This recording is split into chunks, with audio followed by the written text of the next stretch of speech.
Economic expert, military expert, nuclear experts ये बैठ के आपस में बातचीत कर रहे थे दोनों देशों के। लेकिन बातचीत जब एक बार ड्राफ्ट की तरफ आगे बढ़ने लगी, इसी बीच अमेरिका की तरफ से अपनी पुरानी शर्तें दोहरा दी गई और उसके बाद मामला एक बार फिर फंसता दिखाई दे रहा है। देखिए, इस बीच जो सबसे चिंता पैदा करने वाली खबर है, सबसे बड़ी खबर है, वो ये है, बड़ी हैरान करने वाली खबर कि इस बातचीत के बीच अमेरिका ने हॉर्मूज को लेकर बड़ा ही सनसनीखेज दावा किया है। अमेरिका का कहना यह है कि उसके 2 जंगी जहाज यूएसएस माइकल मर्फी और यूएसएस फ्रैंकी पीटरसन, इन्होंने हॉर्मूज को पार कर लिया है। यह बयान सेंटकॉम की तरफ से आया है। ये बयान सेंटकॉम चीफ ब्रेट कूपर जो है, उन्होंने इस तरह का इशारा किया है कि ये जंगी जहाज जो है वो हॉर्मूज को पार कर गए हैं, इस तरह का दावा है अमेरिका का। लेकिन जैसे ही अमेरिका ने ये बात कही, ईरान ने फौरन इस बात को गलत साबित किया। ईरान की तरफ से कहा गया कि 2 जहाज हॉर्मूज की तरफ बढ़े थे, लेकिन ईरान की सेना ने उन्हें खदेड़ दिया है। जी हां, ईरान की सेना की वार्निंग के बाद दोनों जहाज करके वापस लौट गए। यूएई से ये जहाज रवाना हुए थे। यानी देखिए, एक बार फिर इसमें जो है यूएई का एंगल बेहद अहम।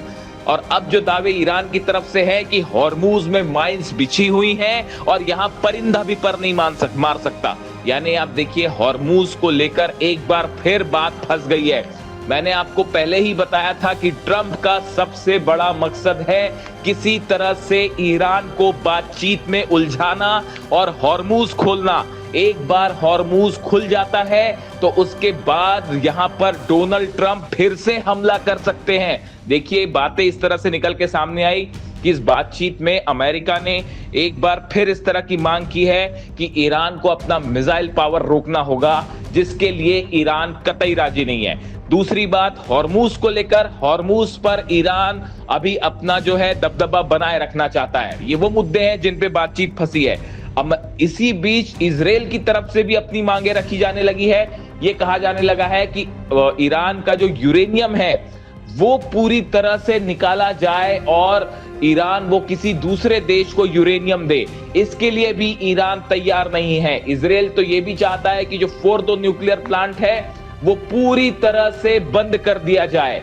ईरान को ये बात भी कतई मंजूर नहीं है। ईरान का कहना है न्यूक्लियर जो जरूरतें हैं उसके लिए प्रोग्राम जारी रहेगा। यानी देखिए, बातचीत घूम फिर के फिर वहीं आ जा रही है जहां से शुरू हुई थी। और इसीलिए बार बार ये बात कही जा रही है कि डोनाल्ड ट्रंप को वक्त चाहिए अपने ऑपरेशन को फिर से शुरू करने के लिए, जंग को फिर से शुरू करने के लिए वक्त चाहिए और ईरान को बातों में उलझाकर फिर से एक बड़ा हमला हो सकता है और जो लक्ष्य पूरे नहीं हुए उनको पूरे करने की कोशिश हो सकती है। इस तरह की बात हो रही है। देखिए, बेहद हैरान करने वाली खबर आई कल रात को करीब 1:30 बजे के आसपास रावलपिंडी में नूर खान एयरबेस पर ईरान के 3 जंगी जहाज उतरे हैं और ये तीनों जहाज वो हैं जो कुद्स फोर्स जो है वो उसको ऑपरेट करती है ईरान में। अब सवाल ये है, अचानक ईरान को अपने जंगी जहाज इस्लामाबाद क्यों भेजने पड़ गए, पाकिस्तान क्यों भेजने पड़ गए? देखिए, इसकी बड़ी वजह मानी जा रही है। देखिए, एक बात तो ये निकल के सामने आई कि क्या किसी तरह के एक्सपर्ट्स और आए हैं जो कि इस बातचीत में अपना योगदान देंगे, या फिर कोई और वजह है? क्या किसी तरह की सुरक्षा इसकी बड़ी वजह है? कल देर रात अचानक ये खबर फैल गई, इस तरह की बातें सोशल मीडिया पर फैल गई कि जो डेलीगेशन ईरान का बातचीत करने आया है, जो विदेश मंत्री आए हैं अब्बास अरागची साहब, संसद के अध्यक्ष आए हैं खलीबाफ, और इनके साथ जो डेलीगेशन आया है उनको निशाना बनाया जा सकता है अगर बातचीत फेल हो गई तो। इस तरह की खबरें अचानक से फैलने लगी थी, जिसके बदले ईरान की तरफ से ईरान के जो विदेश मंत्रालय के प्रवक्ता हैं उनको अपना बयान जारी करना पड़ा और उन्होंने कहा इस तरह की किसी भी हरकत को बिल्कुल भी स्वीकार नहीं किया जाएगा और ये एक आतंकवाद की तरह है। और उन्होंने जो है इसका, अगर ईरान के विदेश मंत्रालय के प्रवक्ता को इस पर जवाब देना पड़ जाए तो समझिए कि मामला कितना गंभीर था ये। और उसके बाद अब जहाज जो है पहुंच चुके हैं। इसी बीच बड़ी खबर ये भी है कि शहबाज शरीफ जल्द सऊदी के दौरे पर जाने वाले हैं। अब वो सऊदी क्या करने जा रहे हैं? क्या पर्दे के पीछे से सऊदी के साथ किसी तरह की डील की कोशिश है? ये बहुत सारे सवाल हैं जिनके कोई जवाब नहीं है। मैंने आपको पहले ही कहा था कि इस बातचीत का कोई खास नतीजा नहीं निकलेगा। सिर्फ क्या यूरेनियम के मुद्दे पर कोई सहमति बन पाएगी, हॉर्मूज के मुद्दे पर सहमति बन पाएगी, और मिसाइल प्रोग्राम को लेकर क्या होगा, ये ऐसे मुद्दे हैं जिन पर ये डेडलॉक है। बाकी बातें देखिए, कुछ चीजें ऐसी हैं जिनको लेकर जो है वो सहमति बन सकती है कि ईरान के ऊपर से जो फ्री संपत्ति है उसको रिलीज करना, ये कोई बड़ा मुद्दा नहीं होगा अमेरिका के लिए। अमेरिका जब चाहे इसको कर सकता है और ना ही इसमें ट्रंप को दिक्कत होगी। लेकिन सवाल यह है, क्या इजराइल लेबनान पर हमले रोक देगा? इसके लिए नेतन्याहू कतई राजी नहीं होंगे और वो लगातार लेबनान पर हमले जारी है। जब अभी ये बातचीत हो रही है उस बीच भी लेबनान पर हमले हो रहे हैं। ऐसे में ये बातचीत का कोई खास हल निकलता अब तक तो दिखाई नहीं दे रहा है। देखिए, मेरा मानना यह है कि इस बातचीत में अगर ईरान ने स्ट्रेट ऑफ हॉर्मूज को खोल दिया तो उसके बाद इस पूरे मामले में एक बड़ा मोड़ आ सकता है और ईरान को घेरने की कोशिश हो सकती है।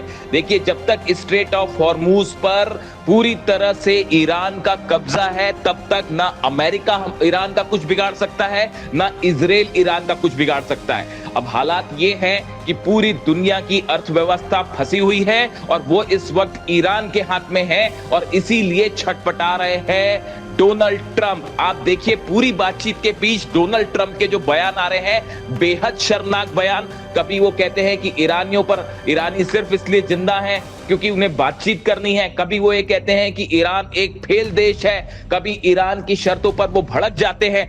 बातचीत के बीच डोनाल्ड ट्रंप के ये बयान, क्या ये दबाव बनाने की कोशिश है या फिर इस ओर इशारा है कि ये मामला किसी धोखे के आगे कुछ नहीं है, ये मामला फिर एक बार जंग की तरफ जाएगा? और इस बात को ईरान अच्छी तरह से समझता है, ईरान का विदेश मंत्रालय समझता है, ईरान की सेना तैयार है। देखिए, जैसी खबरें ईरान से आई हैं, मुस्तफा खामेनी ने, ईरान के सुप्रीम लीडर ने बड़े आदेश दे दिए हैं अपनी सेना को कि किसी भी नए हमले के लिए पूरी तरह से तैयार रहें। किसी भी क्षण एक बार फिर हमले शुरू हो सकते हैं। इस तरह की कोशिशें जो है हो सकती है कि फिर से ईरान को टारगेट किया जाए। इसके लिए लगातार मिसाइल लॉन्चर्स फिर से तैयार किए जा रहे हैं जो तबाह हुए थे। बड़ी संख्या में सेना का हॉर्मूज की तरफ मूवमेंट देखा जा रहा है क्योंकि हॉर्मूज के रास्ते एक बार फिर किसी तरह का ऑपरेशन संभव है, ऐसा बताया जा रहा है। दूसरी तरफ देखिए, हिजबुल्लाह से भी बातचीत की कोशिशें हो रही है और बताया जा रहा है कि पाकिस्तान के कुछ अधिकारी जो हैं वो हिजबुल्लाह से बात कर रहे हैं कि किसी तरह से जो है वो सीज फायर किया जाए। यानी पर्दे के पीछे गोलमोल तमाम बातें हो रही हैं, लेकिन कागज पे कोई भी बात लिख कर देने के लिए अमेरिका अब तक तैयार नहीं हुआ है। और इसीलिए बात कही जा रही है कि ये जो बात रात भर चली है उसमें अब तक जो बात हुई है वो पूरी तरह से फेल और बेनतीजा रही है। खबर है चाइना से, हालांकि खबर चीन के बारे में है लेकिन आई अमेरिका से है। CIA ने एक रिपोर्ट सौंपी है, ऐसा सूत्र बता रहे हैं। अमेरिका की खुफिया एजेंसी ने एक रिपोर्ट सौंपी है और जो कई अखबारों में है और उसमें यह दावा किया गया है कि चीन ने ईरान को आगाह किया है कि एक बार फिर ईरान पर बड़ा हमला हो सकता है और इसकी तैयारी में ईरान जुट चुका है। बात नंबर 1। बात नंबर 2 जो खबर आई है कि चीन ने अपनी मिसाइल्स ईरान भेजनी शुरू कर दी है। दूसरी बड़ी बात, तीसरी बड़ी बात, ईरान को अपना डिफेंस सिस्टम देने की तैयारी में जुटा हुआ है ईरान। तीसरी बड़ी बात, चीन ने ईरान के लिए अपना मिसाइल डिफेंस सिस्टम एक बार फिर भेज दिया है, रवाना कर दिया है। चौथी बड़ी बात, किसी तीसरे देश के जरिए ये हथियार, मिसाइलें और डिफेंस सिस्टम ईरान तक पहुंचाए जा रहे हैं। इस